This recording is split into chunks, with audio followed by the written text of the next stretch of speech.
حرام يا جماعه اللي بيحصل ده. النادي الاهلي كده بينهار، ولا في صفقات جت. النهارده النادي الاهلي بيلعب قدام فاركو. ده مش النادي الاهلي يا جماعه، ده مركز شباب. ايه ده؟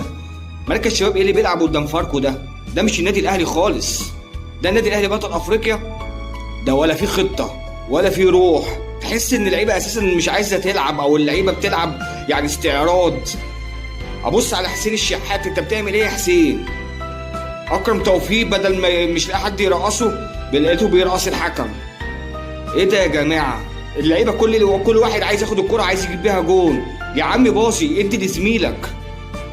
كانت في كوره حسين الشحات لو كان اداها لياسر ابراهيم كانت جت جون. طب ليه ما عملتش كده؟ ايه الانانيه اللي انتوا فيها دي؟ ده النهارده يعني كابتن محمود الخطيب، انا بقول لك معلش يا كابتن، كلنا بنحبك وبنقدرك يا كابتن. لو حضرتك تعبان شويه معلش يا كابتن، مفيش مشكله ان انا يعني تستقيل لصالح النادي. اي حد تاني يمسك يا كابتن. معلش برضو انت ممكن حضرتك تكون تعبان، مفيش مشكله، الف سلامه. بس النادي الاهلي كده هينهار النهارده يا كابتن. النادي الاهلي محتاج صفقات. في ناس مشيت، المفروض في صفقات تحل محلها. انت النهارده 22 يناير يا كابتن، هستنى ايه تاني؟ 22 يناير يا كابتن. ده انا عندي يوم الاحد الجاي بيراميدز. اما الاهلي بيتعادل بالعافيه بضربه جزاء قدام فاركو. عارفين يعني الاهلي بيتعادل قدام فاركو؟ كان خسران وبيتعادل قدام فاركو. امال يوم الاحد هعمل ايه قدام بيراميدز؟ ده انا على كده يوم الاحد بقى هضيع.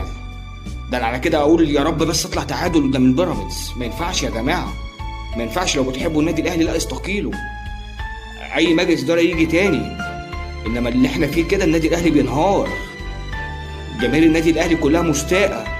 النهارده الجماهير تقول لك يا رب بس اتعادل. خسران 1-0 من فاركو يقول لك بس يا رب اتعادل، وبعد ما اتعادل الاقي فاركو بيهاجم عليا وهيجيب الجون التاني. إيه؟ لا ما ينفعش يا جماعه. لا ده النادي الاهلي ما ينفعش ان انتوا كده هتوقعوا النادي الاهلي. لو انتوا مش عارفين تديروا النادي الاهلي قولوا لنا السلام عليكم يا جماعه، احنا هنمشي، حد تاني يمسك، مفيش مشكله، بس كله في مصلحه النادي. النهارده ولا في روح. هو النهارده عشان وسام ابو علي مثلا مش قادر يلعب خلاص احنا كلنا خلاص النادي الاهلي هيقع عشان وسام ابو علي مش قادر يلعب؟ بيتكلموا يقول لك اصل الاحمال كتير فعشان كده وسام ابو علي قال لهم الخلفيه وتعبان ومش قادر. طب ما نشوف فين دكتور الاحمال اللي بياخد 200,000 يورو ده، نمشيه ونجيب دكتور احمال غيره. انما اللي بيحصل في النادي الاهلي ده سوء اداره. النادي الاهلي محتاج لعيبه. كولر خلاص كده يعتبر خلص. كولر النهارده مش عارف يدير الماتش ده. المدير الفني بتاع فاركو برقبته. احمد خطاب المدير الفني بتاع فاركو برقبه كولر. النهارده بيلعب عليك الماتش وبيهاجم عليك، وانت النادي الاهلي اكبر نادي في افريقيا واحسن لعيبه في مصر ومش عارف تغلب فاركو.